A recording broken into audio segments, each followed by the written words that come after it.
All new at 4, new drought maps show just how dry much of the Charlotte region has gotten over the past few weeks amidst a serious lack of rain. Burn bans are in effect across the Carolinas, and some people are even being asked to conserve water.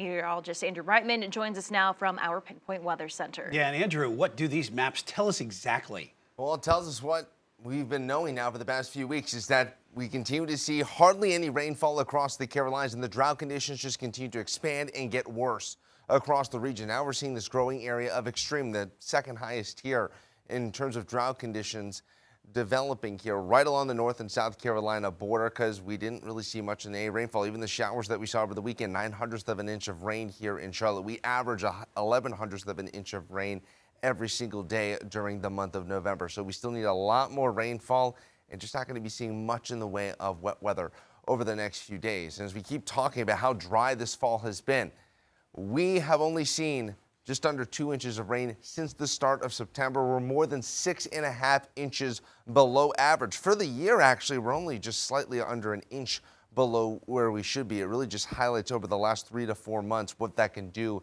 in terms of drought conditions across the Carolinas. Again, only 9/100ths of an inch so far through now, more than the first 2.5 weeks of November. We still have those outdoor burn bans in effect. Really just applies to the outdoor burning. If you got maybe a campfire close to your home, that's still okay. It's really when we're talking about the burning in the woods, the forest brand, that's really the big problem, and that's where you can get potentially that $100 fine for any potential liability for those expenses putting out the fire.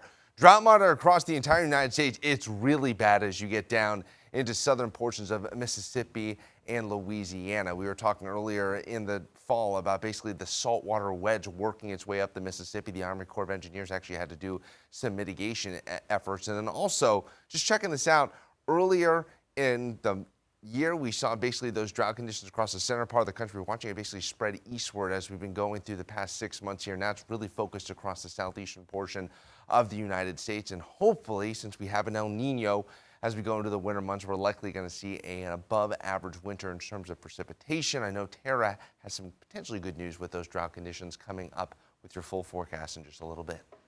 Andrew, thanks.